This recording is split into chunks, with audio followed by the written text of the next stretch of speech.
오늘 저희들에게 주신 은혜의 말씀은 시편 73편 23절부터 28절까지의 말씀입니다.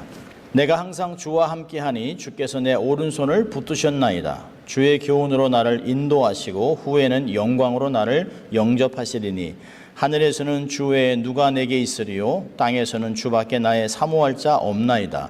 내 육체와 마음은 쇠잔하나 하나님은 내 마음의 반석이시요 영원한 분기시라. 대저 주를 멀리하는 자는 망하리니 음녀같이 주를 떠난 자를 주께서 다 멸하셨나이다. 하나님께 가까이함이 내게 복이라. 내가 주 여호와를 나의 피난처로 삼아 주의 모든 행사를 전파하리이다. 아멘. 하나님 말씀이었습니다. 여러분 참 잘 오셨습니다. 더운 날씨에 이렇게 또 함께 예배드릴 수 있게 하신 게 얼마나 감사한지 모릅니다. 여러분 우리가 세상을 살다 보면 가까이에서 좋은 것이 있고 또 가까이 해서는 안 되는 어려운 것들이 해로운 것이 많이 있습니다. 단적인 예로 사람도 가까이 해서 유익이 되는 사람이 있습니다. 그런데 가까이 해서 해가 되는 사람이 있습니다. 아마 그래서 유유상종이라고도 하고 사람들을 너무 쫓지 마라, 믿지 마라라고 하는 말도 하는 것 같아요. 그런데 여러분 우리가 분명히 알아야 할 것은 우리에게 가까이 할 것이 멀어지거나 반대로 가까이 하지 말아야 할 것이 우리의 삶을 가까이 하면 빨리 속히 돌아서는 지혜가 필요합니다. 여러분 철학자 쇼펜하우어는 그 우화 가운데 호저 딜레마라는 얘기가 있습니다. 전신에 고슴도치 같이 털이 있는 아직 가시 있는 털이 있는 호저들은 너무 가까이 하면 상처를 받아요. 서로 이렇게 찌르기 때문에 상처받습니다. 그런데 겨울에 추우니까 가까이는 해야 되는데 가까이 하면 찔리니까 서로 적당한 거리를 두고 지내면서 일정한 거리를 두고 있습니다. 찔리지도 않고 춥지도 않고 적당히 거리를 유지하는 것이죠. 근데 우리가 인간관계에서 이렇게 적당히 관계를 유지하고 살아간다면 누구와도 친해질 수가 없습니다. 결국에는 모든 사람에게 아마 버림을 받을 수도 있어요. 근데 어떤 사람들은 하나님께도 이렇게 적당한 거리를 두고 살아가는 사람이 꽤 있습니다. 너무 가까이 하면 하나님이 불과 같은 눈으로 자기 삶을 다 들여다보고 죄에 대해서 지적하고 징계할까 봐 두려워서 가까이 가지 않습니다. 어떤 사람은 하나님께 가지 않으면 하나님께로 받는 복을 제대로 못 받을까 봐 또 무슨 벌을 받을까 봐 두려워서 적당히 믿으려고 합니다. 아마 우리의 이런 심리를 너무 잘 알고 있기 때문에 하나님께서 요한복음 3장 20절에 이렇게 얘기했습니다. 악을 행하는 자마다 빛을 미워하여 빛으로 오지 아니하니 이는 그 행위가 드러날까 하며 진리를 쫓는 자는 빛으로 오나니 이는 그 행위가 하나님 안에서 행한 것임을 나타내려 함이니라. 정확하게 말씀하셨죠? 여러분 하나님과 인간 사이는 가까울수록 좋습니다. 부부 사이도 가까울수록 좋은 것이에요. 부모와 자녀도 가까울수록 좋은 것입니다. 하나님과 거리가 멀면 불행해집니다. 오늘은 성경의 복 시리즈 15번째로 하나님을 가까이함이 내게 복이라 라고 하는 28절의 말씀을 가지고 은혜를 받으려고 합니다. 여러분 오늘 73편을 쓴 사람은 아삽이라고 하는 사람입니다. 73편 맨 시작을 보면 위에 아삽의 시 이렇게 되어 있습니다. 아삽은 다윗 시대에 이스라엘을 대표하는 찬양대 지휘자입니다. 그러니까 하나님을 가까이 모셨던 사람이에요. 헌신자입니다.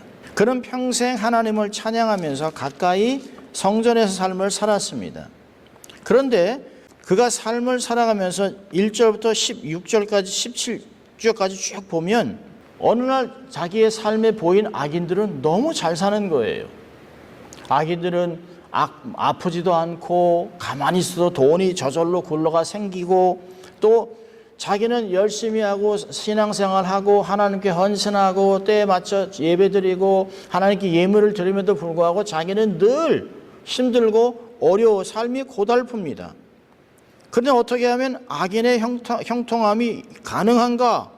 2절을 보면 거의 실족할 뻔했습니다. 아니 어떻게 악인이 형통할 수 있는가? 오만함이 저렇게 우리를 함부로 우리를 취급할 수 있는가? 라고 생각을 합니다. 보면 고난도 없고 재난도 없고 자기의 소원하는 것보다 훨씬 더 많은 재물을 얻습니다. 다른 사람의 10배, 20배, 30배의 재물을 너무 쉽게 한순간에 막 벌어들입니다. 이런 걸 보면서 야, 내가 신앙생활하는 게 이게 참 무슨 소용이 있을까? 13절을 보니까 내가 내 마음을 정의하며 내 손을 씻어 무죄하다는 것이 실로 헛되도다. 나는 종일 재앙을 당하는데 아침마다 징책을 보는데 어떻게 불신자, 불황당들, 하나님을 경외하지 않고 하나님을 무시하는 악인들은 왜 저렇게 형통한가를 생각했습니다. 이 문제를 놓고 아무리 생각해도 문제가 풀리지 않아요. 야, 이게 삶은 원래 불공평한가 보다. 이 세상 방식으로 살아야 되는 건 아닌가? 내가 말씀 지키고 기도하고 신앙을 지킨 게 무슨 유익이 있는가라고 생각을 해요. 그러다가 삶에 이 문제가 해결되지 않아서 하루는 17절에 보니까 성소에 들어가 기도합니다. 하나님 앞에 앉았습니다. 하나님, 이거 너무 불공평한 거 아닙니까? 하나님 어떻게 악인들이 믿음으로 살려고 하는 성도들보다 더 잘 됩니까? 왜 하나님 우리는 조금만 잘못해도 매를 맞고 징계받고 저 사람들은 저렇게 악을 물 먹듯이 떡 먹듯이 저지르고 다는데도 저들은 잘 됩니까? 하나님 왜 이럽니까? 라고 얘기했는데 17절에 딱 깨닫습니다. 악인들의 결국을 깨닫습니다. 여러분, 이 아삽이 성전에 들어가서 깨달은 게 두 가지입니다. 하나는 뭐냐면 이 세상은 영원히 살아가는 종착역이 아니라는 것이에요. 이 세상은 그냥 지나가는 중간역밖에 되지 않습니다. 이 세상은 영원히 사는 것이 아니에요. 영원한 하나님의 나라가 있는 것을 깨달은 것입니다. 두 번째로 아삽이 깨달은 것은 진정한 인생의 복은 물질적인 것이 아니라 하나님 자신을 소유한 것이라고 깨닫게 됐습니다. 이 세상에서 잘 먹고 잘 사는 것이 복이 아니라는 것이에요. 하나님께 가까이 하는 것이 진짜 복이라는 것을 아삽이 깨닫게 됐습니다. 이처럼 아삽이 영적인 관점을 가지고 세상을 보니까 이전에는 그렇게 부러워 보이고 그렇게 잘 되는 것 같이 보이던 사람들이 결국 저들이 한순간에 지옥으로 떨어지는 것을 보고서 섬뜩합니다. 마치 막 자랑하고 살아가면서 하나님 믿는 거, 내 주먹을 믿고 살지, 내가 지식이 좋지, 내가 노하우가 좋지, 이 재물로 모든 걸 할 수 있다라고 생각한 사람이 갑자기 껍데기, 해골, 시체로 보이는 것이에요. 영생이 없이 살아가는 사람들의 결국이 어떤 것인지를 보고 깨닫습니다. 19절 보니까 주께서 참으로 저희를 미끄러운 곳에 두시며 파멸에 던지시니 저희가 어찌 그리 졸지에 황폐되었는가 놀람으로 전멸하였다. 그들의 결국을 보고 나니까 너무 놀라운 것이에요. 세상이 이게 다가 아니구나. 사람에게 한 번 죽는 것은 정한 것이고 후에는 심판이 있다라고 얘기하셨잖아요. 여러분, 예수 믿는 사람은 한 번 죽고 두 번 살아납니다. 그런데 믿지 않는 사람들은 두 번 죽어요. 인생으로도 죽고 영원한 지옥불에 떨어지기도 됩니다. 아삽이 이런 영적인 것들을 보고 영적인 눈이 열리자 자기가 이전에 고통당하는 자가 너무 초라해 보였지만 형통한 자들이 부럽기만 했지만 영적인 관점으로 보니까 이제는 악인들 앞에 놓여있는 그 두렵고 떨리는 파멸이란 낭떠지를 보고 자기가 이렇게 고백합니다. 22절에 이렇게 얘기합니다. 내가 이같이 우매무지하니 주의 앞에 짐승입니다. 하나님, 제가 이렇게 짐승같이 아무것도 깨닫지 못하고 어리석게 삶을 살았습니다. 악인의 형통을 질투하고 시기하고 부러워하고 이랬던 자신의 모습과 하나님을 멀리하려고 했던 자신의 모습을 보면서 너무 부끄러워 하나님에 엎드려 자백하고 있는 모습들을 보고 있습니다. 자, 그리고 이제 23절부터는 이런 하나님께 고백도 하고 도움을 구하기도 하고 소원을 올리기도 합니다. 자, 23절, 24절 한번 같이 읽어볼까요? 내가 항상 주와 함께하니 주께서 내 오른손을 붙드셨나이다. 주의 교훈으로 나를 인도하시고 후에는 영광으로 나를 영접하시리니. 여러분, 자기가 이제까지 믿음을 지키고 지금도 살아있는 것이 자기의 노력이 아니라는 것을 금방 알았습니다. 내가 노력해서 지금까지 온 것이 아니구나. 주님께서 자기와 항상 함께했다라고 얘기합니다. 23절을 보면 주께서 항상 함께해서 내 오른손을 붙드셨습니다. 주님이 내 삶을 지금까지 붙들고 계셨기 때문에 내가 실족하지 않았다는 것이에요. 시편에서는 얘기합니다. 하나님이 경건한 자가 넘어짐을 보지 않으시고 그가 넘어졌을 때 아주 넘어지지 않으면 주께서 붙드심이라 라고 얘기했습니다. 주님이 붙들어졌기 때문에 지금까지 온 것이에요. 모든 하나님의 사람들의 고백은 나의 나됨은 하나님의 은혜라고 고백하게 되는 것입니다. 여러분, 과거만 그런 것이 아니에요. 과거에 주께서 내 오른손을 붙드셨는데 지금은요, 지금은 현재는 주의 교훈으로 나를 인도하시고 계시다는 것이에요. 지금도 보혜사 성령님이 내 삶을 하나님의 거룩한 존으로 삼으시고 지금도 나를 성령의 감동으로 말씀으로 지금도 계속해서 가르치고 있다는 것이에요. 여러분, 어떤 것을 결정하려고 할 때 갑자기 이건 아니다. 성령님이 인도하시는 것을 믿으면 하나님이 여러분들에게 말씀하시는 것을 믿으시기 바랍니다.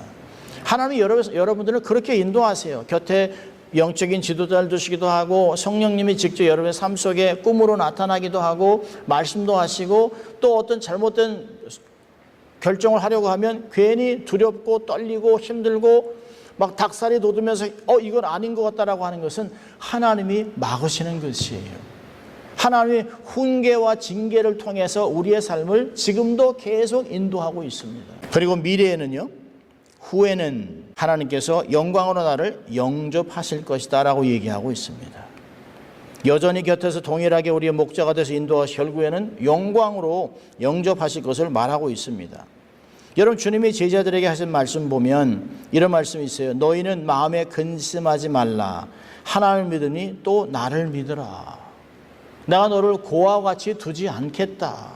내가 너희를 위해 다시 와서 너희를 영접하여 나의 있을 곳에 있게 하리라 라고 주님이 말씀하셨습니다. 그래서 우리는 기다리는 것이에요. 주님이 다시 오실 것을 기다리는 것입니다. 주님께서 나의 거할 곳, 하나님의 영광스러운 장소를 나를 위해 만들고 계시는 것을 우리가 믿고 기다리는 것입니다. 우리는 하나님을, 영광의 하나님을 보게 될 것을 우리는 확신하고 살아가는 것입니다. 우리의 미래는 약속되어 있습니다. 내세의 약속이 있어요. 그래서 예수 믿지 않는 사람과 예수 믿는 사람의 죽음은 확연하게 다릅니다. 저는 목사니까 자주 말씀드립니다만 죽음을 봐요. 예수 믿지 않았던 사람들의 삶은 얼마나 힘드는지 몰라요. 고통스러워하면서 옆에 있는 침대에서 레일을 잡고 손톱이 빠져나가도록 그것을 붙잡고 죽지 않게 해서 애를 쓰고 이빨이 다 갈리고 부러집니다. 얼마나 힘이 들면 안 가려고 온통 애를 써요. 약을 달라고 하고 진통제를 달라고 하고 난 더 이상 살아야 된다고, 죽으면 안 된다고 애를 씁니다. 그래서 몸이 경직되어 있습니다. 그런데 내세에 약속이 있는 사람들은 마치 잠자듯이 쭉 그래서 시신을 이렇게 만져보면 부들부들해요. 내세에 약속이 있고 결국에는 하나님의 영광으로 나를 받으실 것을 알기 때문에 죽으면 하나님의 품에 가는 것을 믿고 살아가는 것입니다. 이게 얼마나 놀라운 특권입니까? 자, 이런 것들을 깨닫고 고백한 그 아삽은 25절, 26절에 이렇게 고백합니다. 같이 읽을까요? 하늘에서는 주 외에 누가 내게 있으리요? 땅에서는 주밖에 나의 사모할 자 없나이다. 내 육체와 마음은 쇠잔하나 하나님은 내 마음의 반석이시요 영원한 분기시라. 네, 그렇습니다. 하늘에서는 주 외에, 땅에서는 주밖에 의지할 자가 없어요. 여러분, 자녀들이 철이 들면 부모의 소중함을 깨닫잖아요. 젊을 때, 어릴 때, 철없을 때는 무슨 수를 써서라도 집을 나가려고 합니다. 어떻게 하든 독립하려고 해요. 그래서 부모와 멀리 떨어져 살려고 합니다. 그런데 살다 보면 아이들이 철이 들어요. 철이 들면 부모님이 내게 하셨던 말씀이 잔소리가 아니고 나를 사랑해서 나를 위하여 그렇게 지혜의 말씀을 주셨구라는 것을 깨닫습니다. 그런데 문제는 너무 늦게 깨닫는다는 것이에요. 일찍 깨달을수록 좋은 것이죠. 효자죠. 효녀죠. 여러분, 누가 나의 삶을 불꽃 같은 눈으로 24시간 지켜주겠습니까? 부모가 아무리 사랑해도 24시간 지켜볼 수는 없는 것이에요. 그런데 시편 121편은 하나님은 졸지도 아니하시고 주무시지 아니하고 나의 삶을 지켜주고 있다고 얘기합니다. 그래서 나의 도움은 어디서 올고 천지를 지으신 하나님께로부터 온다라고 이야기하는 것입니다. 이스라엘 사람들이 가장 즐겨 부르는 노래 중에 하나가 시편 121편입니다. 하나님이 나를 지켜보시고 보호하시고 주목하여 훈계하고 교훈하면서 때를 따라 돕는 은혜를 주심으로 모든 것을 감당할 수 있는 것입니다. 하나님은 온통 우리의 삶을 집중하시고 우리에게 주시기 위해서 쌓아놓은 은혜를 때를 따라 돕는 은혜를 주신다고 성경은 우리에게 이야기하고 있습니다. 여러분, 다니엘은 하나님을 호흡을 주시는 하나님이라고 이야기합니다. 욥은 모든 생물의 생명과 모든 사람의 육신이 목숨을 다하는 하나님의 손에 있다라고 얘기하고 있습니다. 모든 만물은 하나님 그 창조주 안에 살아서 움직이고 호흡한다는 것을 얘기하고 있습니다. 나의 생사를 주관하시는 하나님 여호와, 그 하나님을 내가 이 땅에서 사모할 자는 그 하나님밖에 없다는 것이에요. 하나님이 나의 생사를 쥐고 흔드는 것이에요. 하나님이 잠깐이라도 이렇게 코를 막으면 3분도 안 돼서 사람 죽습니다. 머리를 툭 치면 정신이 나가는 것이에요. 심장을 치면 심장마비로 죽는 것이에요. 하나님 부르시면 누구도 거부할 사람이 없습니다. 그런데 하나님이 내게 생명을 주시고 호흡을 주시고 삶을 살아가게 하시기 때문에, 붙들어 주시기 때문에 내가 이 시간 여기 있다라고 고백하는 것입니다. 이것을 깨달은 아삽은 신앙이 더욱 견고해지고 단단해졌습니다. 자, 그런데 26절을 보면 25절은 놀라운 고백하잖아요. 하늘에서나 땅에서나 주에 누가 있겠습니까? 나의 사모할 자 없습니다라고 얘기했는데 26절에 갑자기 육체와 마음은 세전하나. 왜 그럴까요? 이렇게 깨달았다고 세상이 바뀐 건 아니라는 것이에요. 여전히 악인들이 잘 나갑니다. 여전히 악인들이 건강해요. 여전히 악인들이 돈 잘 법니다. 부자로 살아갑니다. 아무 문제가 없어 보여요. 나는 열심히 기도하고 신앙생활하는데 여전히 환경은 하나도 바뀌지 않았어요. 자기가 겪던 아픔이 하룻밤 사이에 사라지지 않았습니다. 내가 기도해서 세상이 바뀐다면 세상에 무슨 문제가 있겠습니까? 근데 여러분, 세상은 중요한 것이 아니에요. 내가 바뀌는 것입니다. 세상은 여전히 동일하게 믿는 사람도 어려움을 삶을 살아가지만, 그러나 아삽은 더 이상 악으로 형통한 자들을 부러워하지 않습니다. 자신을 하나님께 소망을 두었기 때문이라고 얘기하고 있습니다. 육체와 마음은 쇠잔하나 하나님은 내 마음의 반석이라고 얘기합니다. 여러분, 구약의 전문가인 바울은 고린도후서 4장 16절에 4장에서 걱정하지 마라, 두려워하지 말라, 두려워하지 말라 4번이나 반복하고 16절에 가서 아주 귀한 얘기를 합니다. 우리가 너무 잘 아는 말씀인데요. 우리가 겉사람은 회파하나 속사람은 날마다 새롭다. 그 얘기하는 거 아니에요? 우리는 세상에서 힘든 것 때문에 얼굴에 주름이 지고 고통스러워하지만, 그러나 속사람만은, 내 영혼만은 날마다 새롭다는 거예요. 왜요?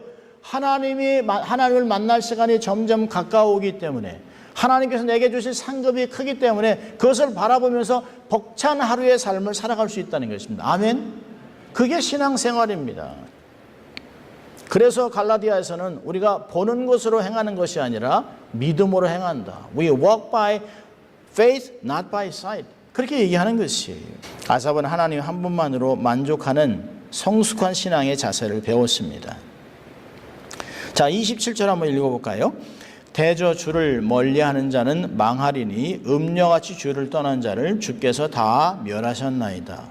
느닷없이 하나님을 가까이 하는 자들의 복을 이야기하다가 그 반대로 하나님을 떠난 자, 주를 멀리한 자는 다 망한다라고 얘기하고 있습니다. 여기 음녀같이 주를 떠난 자가 뭘까요? 원문을 보면 우상 숭배하는 자들입니다. 그러나 여기서 그런 것을 의미하기보다는 하나님을 멀리하고 하나님을 의지하지 않는 사람들, 내 힘으로 살려고 하는 사람들, 내 재주, 내 능력, 나의 노하우를 가지고 삶을 살려고 하는 사람, 악행을 의지해서 부를 축적하는 모든 악인들을 가리킵니다. 아삽은 이처럼 하나님을 멀리하는 자들의 길은 멸망의 길이라고 얘기하고 있습니다. 자, 28절 한번 같이 읽을까요? 하나님께 가까이함이 내게 복이라. 내가 주 여호와를 나의 피난처로 삼아 주의 모든 행사를 전파하리이다. 네, 이전에 아삽은 하나님보다 더 하나님께서 주시는 것들을 중요하게 생각했습니다. 하나님 주시는 건강, 하나님 주시는 재물, 하나님 주시는 명예, 하나님이 주신 모든 인간관계, 노하우, 모든 것들 하나님이 주셨다라고 생각합니다. 그런데 어느 한순간에 우리는 주신 분을 잊고 살아갈 때가 많습니다. 내가 열심히 신앙생활하고 내가 헌신했으니까 내가 뭘 했기 때문에 하나님이 보상한다라고 생각하시지, 하나님이 기쁘셔서 아무것도 행하지 않은 무상으로 하나님이 아무 조건 없이 우리에게 은혜 주셨다라고 생각하는 걸 자꾸 잊어버리고 살아가요. 여러분, 하나님이 주시는 어떤 물건보다 하나님이 더 중요한 것이에요. 엄마 아버지가 주시는 어떤 밥보다 주스 한 잔보다 그 어머니 아버지가 내 삶에서 나를 돕고 사랑한다는 게 더 큰 것입니다. 이제 아삽은 자신의 진짜 복은 하나님께로부터 온 어떤 부산물이 아닌 하나님 그 자신임을 깨닫게 됩니다. 그리고 그분을 나의 피난처로 삼겠다라고 얘기합니다. 안전처로 삼겠다는 것이에요. 오직 하나님을 의지하고 살아가겠다고 고백합니다. 그리고 마지막에 이렇게 고백합니다. 주의 모든 행사를 전파하며 살겠습니다. 자기 본연의 부르심으로 충성되게 살아가겠다는 거예요. 지휘자로 삶을 살았는데 지휘자로 살다가 평생 삶에서 악인들의 부를 보면서 야, 엄청나게 집이 크네. 와, 돈이 편하긴 편하구만. 그런 것들을 부러워했던 것을 다 내려놓고 하나님이 더 중요합니다. 하나님의 선하심을 찬양하고 하나님을 기뻐하고 하나님 말씀대로 살며 세상에 복음을 전하며 살아가는 인생으로 살겠다고 소원하고 하나님께 이렇게 고백을 하는 것입니다. 하나님을 더욱 깊게 알고 그분을 알리는 삶을 살겠다라고 고백하고 있습니다. 저는 몇 가지만 우리가 그 교훈을 삶에 적용을 해보면, 첫째로는 시편 전체 73편 전체를 보면 첫째로는 현실에 속지 말라는 것이에요. 보이는 게 다가 아닙니다. 인생은 아직 끝나지 않았습니다. 현재 진행 중이에요. 거룩과 영광의 상급을 위해 달리는 중입니다. 우리는 마치 동굴에 갇혀 있는 것이 아니에요. 지금은 다른 더 밝은 곳으로 가기 위해서 터널을 지나가고 있는 중입니다. 지나고 나니까 하나님께서 나를 이곳에 인도하기 위하여 나를 훈련하셨다라고 고백하는 것이에요. 모든 하나님의 종들이 고난을 겪고 나서 하는 게 뭐예요? 하나님이 나를 단련하셨다라고 얘기합니다. 내가 가난하지 않았다면, 내가 아프지 않았다면 하나님 앞에 그렇게 성숙의 과정을 건널 수 있었냐는 것이에요. 아픔과 고난이 있었기 때문에 하나님 앞에 더 가까이 나간 것입니다. 악인의 형통을 부러워하지 마세요. 그것은 모두 다 죄라고 잠언서 21장 4절은 얘기합니다. 내세가 없는 단기적인 것에, 가시적인 것에 눈을 빼앗기지 마세요. 내세에 약속이 있고 받을 상급 있는 인생이 가시적인 것에 흔들리지 말라는 것이에요. 영원을 사모하세요. 인생 120년이 되든 200년을 살든 영원에 비교할 수 있겠습니까? 엄청난 부자가 지금 헐리우드에서 젊은 사람들의 피를 자기의 몸에 수혈하면서 이런 고백을 합니다. 우리 제너레이션은 죽지 않을 수도 있다.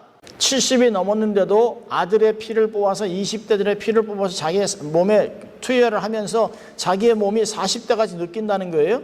그러면서 이제 세대는 죽음이 없는 세대를 살아간다고 얘기했는데 얼마나 교만합니까? 그가 800년을 살든 1000년을 살든 그는 결국은 죽을 것입니다. 영원과는 비교할 수 없어요. 속지 마세요. 그건 진실이 아닙니다. 자, 두 번째로는 인생의 큰 그림을 보세요.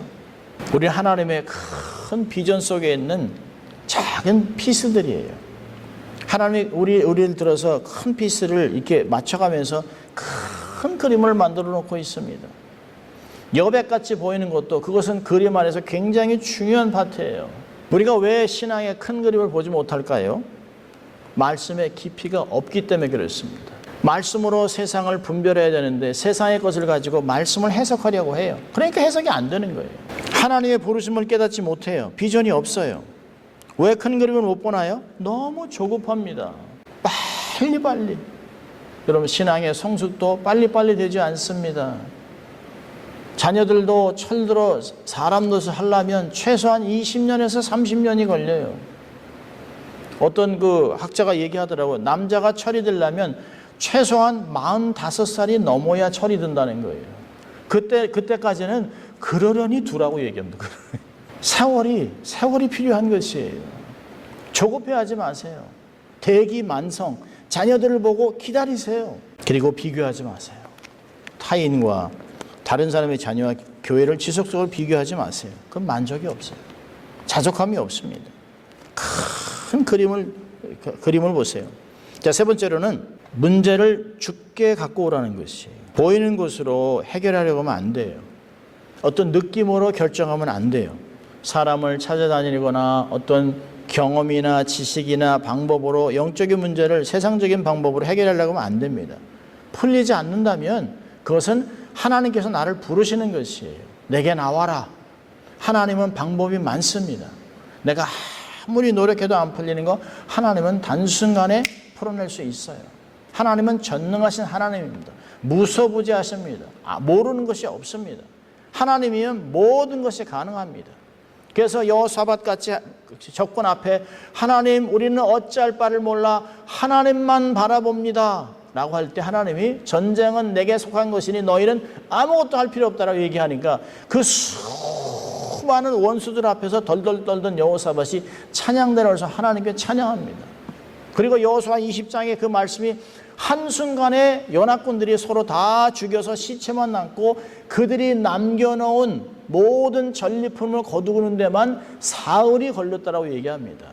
문제 앞에서 두려워하지 마세요. 하나님이 풀어내시면 문제가 오히려 우리에게 축복이 될 수 있습니다. 어려울수록 주님께 나오세요. 어떻게 해야 하나님께 가까이 나올 수 있을까요? 말씀을 읽으세요. 하나님께 기도하세요. 예배에 집중하세요. 자주 찬송을 올려드리세요. 그러면 하나님의 임재를 경험할 수 있습니다. 여러분 차 타고 다니다가 생각나시면 찬양을 틀어놓고 거기서 기도하세요. 하나님이 그것을 지성소로 만들어서 여러분을 만나실 수 있습니다. 여러분의 작은 아파트의 숙소에 조용한 공간에서 하나님 앞에 엎드리면 하나님이 여러분을 만나 주실 것이에요. 어느 한순간에 하나님이 여러분을 뒤에서 안아주시면서 문제 앞에서 괴로워하고 있던 우리의 삶을 내가 도와주겠다라고 하는 하나님의 음성을 들을 수 있습니다. 하나님이 그렇게 하세요. 정말 사방이 막혀 있는 것 같은, 아무리 봐도 열려있는 공간이 아무 데도 없어요. 낙심돼서 좌절해서 포기하고 싶은 그 순간 하나님께 가면 하나님은 어느 한순간에 먼저 우리의 마음을 위로하시고 격려하시고 회복하시고 그리고 환경을 이겨나갈 수 있는 새 힘을 주시는 하나님을 믿습니다. 그 하나님이 지금까지 앞으로도 영원토록 인도하실 하나님이라고 얘기하고 있습니다.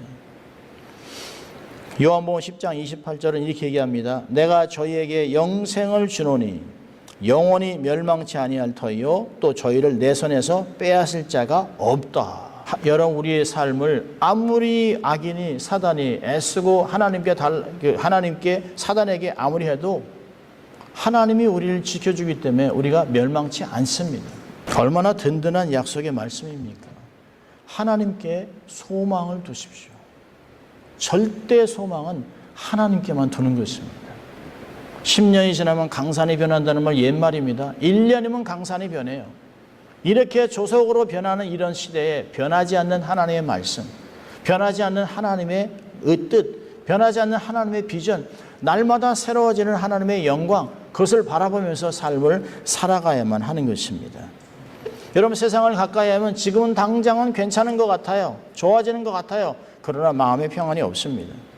그러나 힘들어도 하나님께 가까이 하고 하나님으로 만족하기로 결정하면 하나님의 우리의 삶을 지켜주실 것입니다.